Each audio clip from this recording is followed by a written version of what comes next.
नमस्कार, India voice में आपका स्वागत है। मैं आपके साथ दिव्या पांडे। बुलेटिन की शुरुआत करेंगे, लेकिन उससे पहले आपको सीधे देहरादून लिए चलते हैं, जहां सीएम पुष्कर सिंह धामी लाइव है।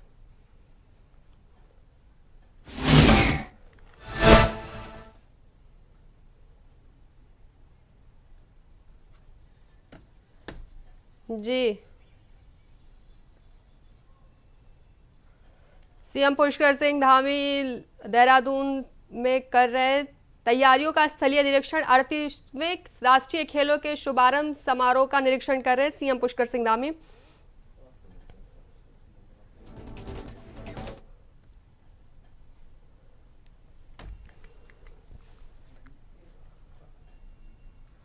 अड़तीसवें राष्ट्रीय खेलों के शुभारंभ समारोह से पहले सीएम पुष्कर सिंह धामी स्थलीय निरीक्षण के लिए पहुंचे हैं, जहां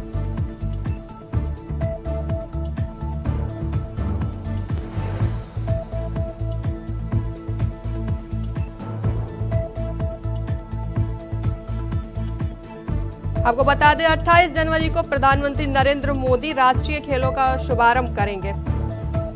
तो सभी टीमों को उनके आगमन से 4 घंटे पहले स्टेडियम में प्रवेश भी करना होगा। आपको बता दें उत्तराखंड पहुंचेंगे प्रधानमंत्री नरेंद्र मोदी, जहां वह 28 जनवरी को राष्ट्रीय खेलों का शुभारंभ करेंगे। 28 जनवरी को राष्ट्रीय खेल का शुभारंभ होगा। उससे पहले सीएम पुष्कर सिंह धामी पहुंचे हैं तैयारियों का स्थलीय निरीक्षण करने के लिए। 38वें राष्ट्रीय खेलों का शुभारंभ से पहले तैयारियों का जायजा लेने के लिए सीएम पुष्कर सिंह धामी पहुंचे हैं। बता दें सीएम पुष्कर सिंह धामी स्थलीय निरीक्षण करने के लिए पहुंचे हैं। प्रधानमंत्री के सुरक्षा इंतजाम के मद्देनजर भी निरीक्षण करने पहुंचे हैं सीएम धामी। को बता दें प्रधानमंत्री नरेंद्र मोदी देहरादून में आयोजित होने वाले 38वें राष्ट्रीय खेलों के शुभारंभ समारोह में शिरकत करेंगे, जिसको लेकर राज्य सरकार की ओर से तैयारियां तेज हैं। प्रधानमंत्री के सुरक्षा इंतजामों के मद्देनजर games technical conduct committee, chef de mission और खेल अधिकारियों की बैठक में कई बिंदुओं पर चर्चा भी हो चुकी है।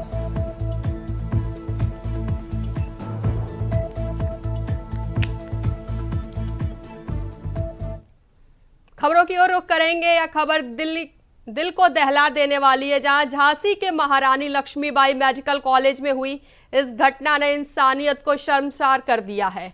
जहां एक पिता अपनी तड़पती बेटी को बचाने के लिए 5 घंटे अस्पताल के गलियारों में भटकता रहा, लेकिन किसी ने उसकी मदद नहीं की।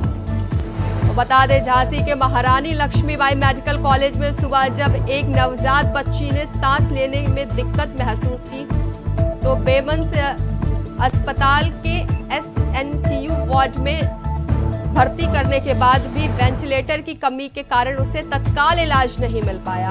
मजबूर होकर पिता ने प्राइवेट एम्बुलेंस से बच्ची को जिला अस्पताल भेजा। उम्मीद थी कि वहां कुछ इलाज मिलेगा, लेकिन वहां भी नवजात को एडमिट करने से इनकार कर दिया गया। बता दें निराश पिता अपनी तड़पती बेटी को वापस मेडिकल कॉलेज ले आया, लेकिन वहां भी कोई मदद नहीं मिली। सड़कों पर गुहार लगाने के बावजूद 5 घंटे तक वह अपनी बच्ची को तड़पते हुए देखता रहा और अंत में उसकी बेटी ने दम तोड़ दिया।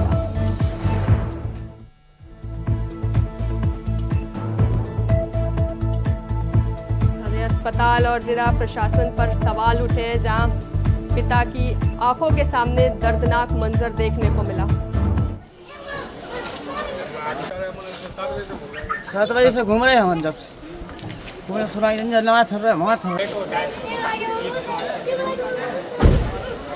सर, एक नवजात बच्चे की डेथ हो गई है। उनका आरोप है कि 5 घंटे तक इलाज नहीं मिल पाया। 7 बजे से घूम रहे हैं हम, जब से पूरे सुनाई नहीं लगा फिर रहे वहाँ फिर।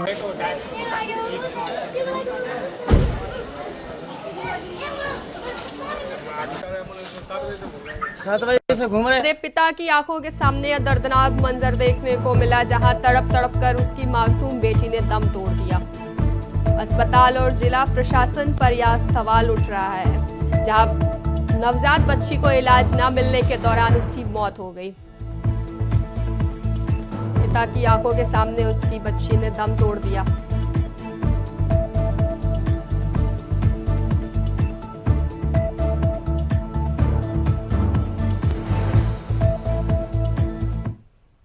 खबरों में आगे बढ़ेंगे, लेकिन उससे पहले आपको सीधे प्रयागराज लिए चलते हैं, जहां सीएम योगी आदित्यनाथ क्या कुछ बोल रहे हैं, सुनवाते हैं। सुरक्षित है तो हम सब सुरक्षित हैं। भारत सुरक्षित है, हर संप्रदाय, हर पंथ सुरक्षित है। और अगर भारत के ऊपर कोई संकट आएगा तो संकट सनातन धर्म पर आएगा। सनातन धर्म पर संकट आएगा तो भारत के अंदर का कोई भी पंथ और संप्रदाय अपने आप को फिर सुरक्षित महसूस न करे, और संकट सबके ऊपर आएगा। इसलिए संकट की नौबत आने न पाए, इसके लिए एकता का संदेश, एकता का संदेश। आपने देखा होगा क्या पवित्र भाव के साथ महाकुंभ का आयोजन, कोटि कोटि श्रद्धालु आ रहे हैं। आज यहाँ पे प्रयागराज में कुंभ क्षेत्र में, कुंभ मेला क्षेत्र में, कुंभ महानगर, इस कुंभ महानगर में 2 करोड़ श्रद्धालु वर्तमान में इस समय यहां पे है। सभी सड़कें चौक हो चुकी है, एकदम भरा हुआ है और लगातार ये चलेगा। आप अनुमान करिए, हमारे पूज्य संत जन दुनिया के तमाम देशों में जाते हैं। पूज्य अवधेशानंद जी महाराज, पूज्य परमात्मानंद जी महाराज, पूज्य निर्मलानंद नाथ जी महाराज, अन्य हमारे पूज्य संत जन दुनिया के तमाम देशों में जाते हैं। आप मुझे बताइए कि पिछले 10 दिनों के अंदर महाकुंभ के संगम में, त्रिवेणी के पावन संगम में 10 करोड़ से अधिक श्रद्धालु अब तक स्नान कर चुके हैं कल। और अगले 35 दिन के अंदर, जो बचे हुए 35 दिन हैं, इन 35 दिनों में ये संख्या पहुंचेगी 45 करोड़ तक। दुनिया के अंदर कितने देश हैं? दुनिया के अंदर कितने देश हैं जो 45 करोड़ लोगों को एक अस्थायी सिटी में आमंत्रित करके उनको जोड़ने का संदेश दे रहा है? और दुनिया के अंदर कौन सा ऐसा देश है और जहां पर कोई भूखों नहीं सो सकता? किसी भी अखाड़े में जाएंगे, किसी भी शिविर में जाएंगे, वहां पर उसको 2 जून की रोटी मिल जाएगी, आशीर्वाद भी मिलेगा, दक्षिणा भी मिलेगा और प्रसाद भी प्राप्त होगा। केवल सनातन धर्म ही दे सकता है। आप जाके देखिए ना, लाखों लोग, करोड़ों लोग आ रहे हैं, कोई चिंता नहीं, उन्हें मालूम है, कोई चिंता नहीं उन्हें। कहां रहना है ये भी चिंता नहीं, कहां सोना है, क्या खाना है, कैसे जाना है, कोई चिंता नहीं। बस उठाया अपना बैग, उठाई गठरी और वे आ गए हैं कुंभ में। ये है ताकत सनातन धर्म की, और यही ताकत है हमारे पूज्य संतों की, यही ताकत है। उसकी कोई जाति नहीं पूछ रहा है, उसका कोई पंथ और संप्रदाय नहीं पूछ रहा है, उसका कोई नाम नहीं पूछता है। पूज्य स्वामी अवधेशानंद गिरि जी महाराज के पंडाल में 50 देशों के प्रतिनिधि भी वहां भरे पड़े हैं। पूरे देशों से, देश दुनिया से लोग आ रहे हैं, अभिभूत हैं देख करके। धार्मिक कार्यक्रम भी चल रहे हैं, सांस्कृतिक कार्यक्रम भी चल रहे हैं, अलग अलग प्रकार के आयोजन एक साथ आयोजित हो रहे हैं, अभिभूत करने वाला। आप देख रहे हो पूरे कुंभ क्षेत्र में, पूरे कुंभ क्षेत्र में। और इसमें भी सबसे अच्छा तो ये लगा मुझे कि पहले दिन से ही, यानी कुंभ प्रारंभ होने के पहले दिन से ही हर अखाड़े में जाकर के और हर पंडाल में जाकर के सतुआ हुआ हर एक जगह के भंडारा पा चुके हैं, हर एक जगह का। मैंने उनको कहा कुंभ के बाद कम से कम आपको 1 महीने का व्रत रखना चाहिए।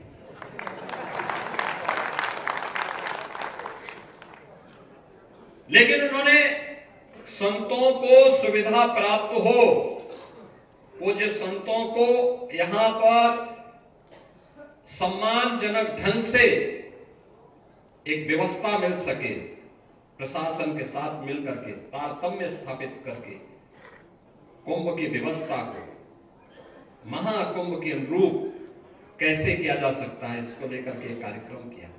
और मुझे बहुत अच्छा लगा कि इतनी बड़ी संख्या में योगेश्वरों और पूज्य संतों के दर्शन हो रहे हैं। इतनी बड़ी संख्या देश से।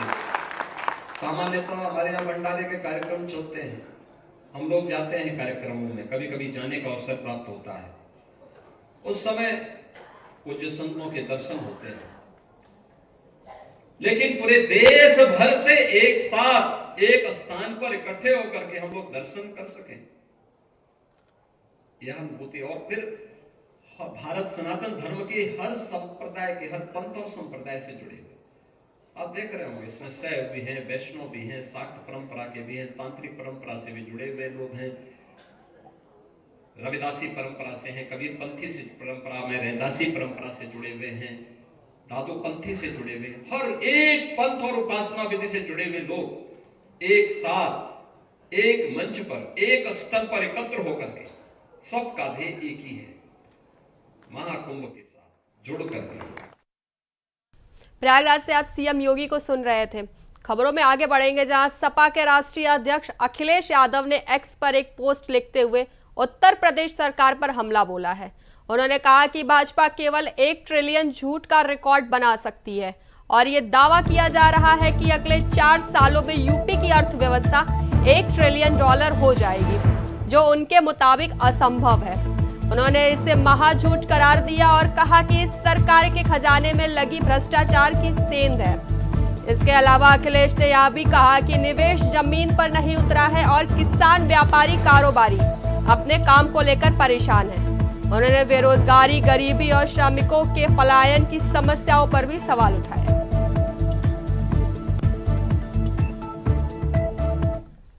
रुकेंगे छोटे से ब्रेक के लिए, जल्द हाजिर होंगे।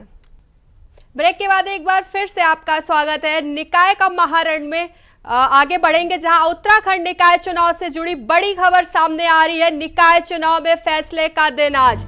चुनाव की काउंटिंग हुई शुरू, कुछ ही देर में नतीजे भी होंगे साफ। 5405 प्रत्याशियों के भाग्य का फैसला। निकाय चुनाव को लेकर मतगणना जारी। 54 केंद्रों पर मतगणना जारी। हरिद्वार में सबसे पहले आए नतीजे। हरिद्वार में वार्ड 1 से बीजेपी के आकाश भाटी जीते। वार्ड नंबर 2 से बीजेपी की सुनीता देवी भी जीती। वार्ड नंबर 3 से बीजेपी के सूर्यकांत शर्मा ने जीत हासिल की। तो वही वार्ड नंबर 4, 8, 9 पर कांग्रेस ने मारी बाजी। हरिद्वार में 8 वार्ड तक क्लियर। 5 वार्डों में काउंटिंग जारी है, जहां उत्तरकाशी में निर्दलीय प्रत्याशी आगे। चिलिया नौला रानी खेत में निर्दलीय आगे, तो वहीं कोटद्वार में भी बीजेपी आगे है। उल्टा दिख रहा है राजनीतिक समीकरण। कांग्रेस को मिलने वाले वोट भी बीजेपी को मिल रहे हैं। 4 वार्डों में से 2 में बीजेपी, 2 में निर्दलीय जीते। मसूरी नगर पालिका चुनाव पर आया रुझान, जहां 48 बैलेट पेपर पर परिणाम घोषित हो चुके हैं। 20 वोट निर्दलीय, तो बीजेपी को 17 वोट मिले हैं। बता दें, बीजेपी नगर निकाय में किसका बजेगा डंका। 5405 प्रत्याशियों के भविष्य का आज होगा फैसला।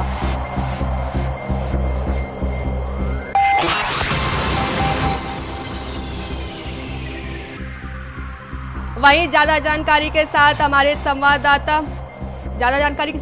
संवाददाता अभय कैंतुरा हमारे साथ जुड़ गए। अभय, नगर निकाय चुनाव को लेकर मतगणना जारी है, क्या कुछ अधिक अपडेट है? बिल्कुल, अगर हम नगर निकाय चुनाव की बात करें तो पहाड़ी क्षेत्र में, खासतौर पर जो पहाड़ के जो जनपद है वहां पर परिणाम आने शुरू हो चुके हैं। लेकिन अगर देहरादून की हम बात करें तो देहरादून में अभी भी मतगणना जारी है। ज़्यादातर जगहों पर ये कह सकते हैं कि जो घाटे का मुकाबला वो बीजेपी और कांग्रेस के उम्मीदवारों के बीच में यहाँ पर देखने को मिल रहा है। देहरादून में अभी तक की जानकारी में कहें तो मेयर पद पर जो भाजपा के प्रत्याशी है सौरभ थपलियाल, वो 8000 वोटों से ज़्यादा की बढ़त अब तक यहाँ पर बना चुके हैं। और अभी भी ये कह सकते हैं कि लगभग जो अब आंकड़े हैं उन आंकड़ों में तस्वीर साफ होने में बड़ा समय अभी यहाँ पर लग सकता है, क्योंकि 7 लाख से ज़्यादा के वोटर्स यहाँ पर है। जो मतदान यहाँ पर हुआ 56% जो मतदान यहाँ पर हुआ, वैसे समझा जा सकता है कि 4 लाख से ज़्यादा की जो पोलिंग यहाँ पर है वो बड़ा उसको काउंट होने में अभी समय यहाँ पर लग सकता है। जिस प्रकार से अभी तक की परिस्थितियाँ यहाँ पर देखने को मिल रही है, तो ऐसे में समझा जा सकता है कि कम मतदान होना सीधे तौर पर जो चुनावी मुकाबला है उसको और दिलचस्प या रोचक बनाने वाला नजर आ रहा है। और जिस प्रकार से अभी तक भाजपा के प्रत्याशी लीड बना रहे हैं, तो ऐसा समझा सकता है कि थोड़ी मनोवैज्ञानिक जीत भाजपा के प्रत्याशियों के द्वारा यहाँ पर जरूर यहाँ पर ली गई है। लेकिन अगर पूरे उत्तराखंड की अगर हम बात करें तो पूरे उत्तराखंड में इस समय अगर सिनेरियो देखें तो ज़्यादातर जगहों पर निर्दलीय प्रत्याशी बाजी मारते हुए नजर आ रहे हैं, चाहे वो सभासद के हों, पार्षद पद के हों, या फिर नगर पालिका के अध्यक्ष या पालिका के अध्यक्ष पद को लेकर हो। ज़्यादातर जगहों पर निर्दलीय प्रत्याशी या फिर कांग्रेस के जो प्रत्याशी हैं वो जीतते हुए नजर आ रहे हैं। लेकिन अभी भी ये कहना है कि चुनाव की जो तस्वीरें हैं वो साफ होने में उस पर थोड़ा समय जरूर यहाँ पर लग सकता है, क्योंकि चुनाव बैलेट पेपर से हुए हैं। बैलेट पेपर को काउंट करने में समय अधिक यहाँ पर लगता है ईवीएम मशीन की तुलना में, इसलिए अभी थोड़ा सा और समय यहाँ पर लग सकता है तस्वीरें साफ होने में। लेकिन इसका जरूर कह सकता है कि जो चुनावी जो मुकाबला है वो बीजेपी और कांग्रेस के बीच में ज़्यादा यहाँ पर देखने को मिल रहा है। जी बिल्कुल। अब कौन सी सीट पर कांटे की टक्कर देखी जा रही है? देखिए, अभी भी ये कह सकते हैं कि चाहे आपका देहरादून जनपद में की अगर हम बात करें तो देहरादून जनपद में मेयर सीट को लेकर काफ़ी रोचकता यहाँ पर बनी हुई है। पार्षद पद के जो प्रत्याशी हैं 100 वार्डों में भी अभी तक ये कह सकते हैं कि पूरी तरीके से तस्वीर साफ नहीं हो पाई है। कुछ जगहों पर ये कहा जा सकता है, चाहे आपका क्लेमेंट टाउन क्षेत्र में हो या फिर राजपुर रोड क्षेत्र में हो, वहाँ पर पार्षद प्रत्याशी में कह सकते हैं कि जो निर्दलीय प्रत्याशी है वो सीधे तौर पर रक्षित दलों को मात देते हुए यहाँ पर नजर आ रहे हैं। लेकिन अभी तस्वीर साफ होने में थोड़ा समय और यहाँ पर लग सकता है, क्योंकि मतदाताओं की संख्या यहाँ पर ज़्यादा है। तो ऐसे में बैलेट पेपर से काउंटिंग करना और उस काउंट को करने में ज़्यादा समय लगने अधिक यहाँ पर लगने की उम्मीद है। लेकिन इसके अलावा अगर हम मसूरी नगर पालिका की अगर हम बात करें तो मसूरी नगर पालिका में भाजपा और कांग्रेस के मुकाबले कह सकते हैं कि जो निर्दलीय प्रत्याशी हैं वो यहाँ पर बढ़त बनाते हुए नजर आई है। पहले राउंड के बाद ये कह सकते हैं कि 700 वोटों की उनकी बढ़त यहाँ पर बनी हुई है। और मसूरी नगर पालिका में कह सकते हैं कि बीजेपी और कांग्रेस निर्दलीय से पीछे चलते हुए नजर आ रहे हैं। इसके अलावा हरपटपुर की अगर हम बात करें तो हरपटपुर में भाजपा की जो प्रत्याशी हैं वो यहाँ जीत के कगार पर पहुंची है। विकासनगर में भी अभी ये कह सकते हैं कि कांग्रेस के जो प्रत्याशी हैं वो यहाँ पर भाजपा प्रत्याशियों से बढ़त बनाए हुए यहाँ पर नजर आ रहे हैं। लेकिन देहरादून में कांटे का मुकाबला यहाँ पर देखने को मिल रहा है। अभी तस्वीर होने में समय ज़्यादा लग सकता है। लेकिन हरिद्वार की अगर हम बात करें, हरिद्वार नगर निगम में सीधे तौर पर ज़्यादातर जगहों पर ये कह सकते हैं कि अगर वार्डों में हम बात करें तो ज़्यादातर जगहों पर निर्दलीय प्रत्याशियों ने बाजी यहाँ पर मारी है और उसके बाद भाजपा का नंबर यहाँ पर आता है। लेकिन कांग्रेस यहाँ पर भी तीसरे नंबर की लड़ाई लड़ती नजर आ रही है। लेकिन इसके अलावा अगर हम दूसरी जगहों पर देखें, अगर हम पिथौरागढ़ की बात करें तो पिथौरागढ़ में जो मुकाबला है वो निर्दलीय और कांग्रेस के बीच में यहाँ पर नजर आ रहा है। इसके अलावा अगर हम रानीखेत की अगर हम बात करें तो रानीखेत में भी मुकाबला बीजेपी और कांग्रेस के बीच का था, लेकिन कांग्रेस अभी वहां पर भाजपा प्रत्याशी से पीछे यहां पर चल रही है। इसके अलावा अगर हम डीडी हाथ की बात करें तो डीडी हाथ में पहली बार कांग्रेस ने विजयश्री हासिल यहां पर करी है, जबकि भाजपा का गढ़ यहां पर रहा। इसके अलावा अगर हम उत्तरकाशी की बात करें तो उत्तरकाशी में अभी जो मुकाबला है वो नेट टू नेट यहाँ पर देखने को मिला। लेकिन बड़कोट जो नगर पालिका है वहाँ पर सभासदों में निर्दलीय प्रत्याशी ज्यादा जीतते हुए नजर आ रहे हैं। जी अबे बिल्कुल, अगर जनता की बात कर ली जाए तो क्या कुछ खासा उत्साह उनमें देखने को मिल रहा है? देखिए, यहाँ पर अगर जनता के रुझानों की बात करते हैं तो जनता के जो रुझान है वो मतपेटियों में मतदान के रूप में बाहर निकलते नजर आ रहे हैं। लेकिन मतगणना केंद्रों के बाहर जो जनता की भीड़ है वो काफ़ी उमड़ी यहाँ पर नजर आ रही है, क्योंकि सभी अपने प्रत्याशी को जीतता हुआ देखना चाहते हैं। लेकिन अभी ये कह सकता है कि देहरादून में अगर 100 वार्डों की तुलना में हम बात करें तस्वीर साफ होने में, तो अभी भी 2 से 3 घंटे का समय और यहाँ पर लग सकता है। उसके बाद जो तस्वीर होगी वो साफ होना शुरू हो जाएगी कि कौन प्रत्याशी यहाँ पर बाजी मारता हुआ नजर आ रहा है। मेयर प्रत्याशी पर कह सकते हैं कि सौरभ थपलियाल 8000 से ज़्यादा की बढ़त अभी तक यहाँ पर बनाए हुए हैं। और अभी ये कह सकते हैं कि जैसे शुरुआती चरण यहाँ पर माना जा सकता है, क्योंकि अभी भी जिस प्रकार से काउंटिंग में यहाँ पर धीमी रफ्तार यहाँ पर चल रही, मतगणना की जिस प्रकार से धीमी रफ्तार यहाँ पर चल रही है, ऐसे में समय देर रात तक यहाँ पर तस्वीर साफ होने की उम्मीद यहाँ पर जताई जा सकती है। लेकिन अन्य जगहों की अगर हम बात करें तो अन्य जगहों में तस्वीर साफ होनी शुरू हो चुकी है, और चाहे वो आपका मैदानी जनपदों में आप उधमसिंह नगर की बात करें या फिर कुशागढ़ की बात करें, मोड़ा की बात करें, वहाँ पर तस्वीर लगभग साफ होती हुई नजर आ रही है। लेकिन ऋषिकेश नगर निगम में अगर हम बात करें तो ऋषिकेश नगर निगम के जो परिणाम है वो बड़े चौंकाने वाले से अब तक नजर यहाँ पर आ रहे हैं, क्योंकि पहले निर्दलीय प्रत्याशी जिन्हें मास्टर जी के नाम से जाना जाता है, दिनेश चंद, वो यहाँ पर लंबी बढ़त बनाए हुए थे। लेकिन अब भाजपा के जो प्रत्याशी है शंभू पासवान, वो निर्दलीय प्रत्याशी से बढ़त बनाकर यहाँ पर चल रहे हैं, और कांग्रेस के प्रत्याशी ऋषिकेश नगर निगम में अभी भी तीसरे नंबर पर जुटते हुए नजर आ रहे हैं। जी बिल्कुल, अब मतगणना जारी है। अगर सुरक्षा की बात की जाए तो क्या कुछ इंतजाम किए गए हैं? देखिए, सुरक्षा के लिहाज से देखें तो यहाँ पर 3 चक्कर में सुरक्षा का घेरा यहाँ पर खड़ा माना जा सकता है। पहले बाहर पुलिस के स्थानीय पुलिस के जवान यहाँ पर मौजूद है, जो अंदर मतगणना स्थल में किसी को ऐसे व्यक्ति को अंदर नहीं जाने दे रहे हैं जिनके पास मतदान गणना का पास नहीं है। सिर्फ उन्हें जिनके पास पासेज उपलब्ध हैं उन्हें ही मतगणना स्थल तक जाने की अनुमति यहाँ पर दी गई है। उसके बाद उनके जो चेकिंग होती है उस चेकिंग को बड़ा सघन करने का काम यहाँ पर पुलिस के द्वारा किया जा रहा है।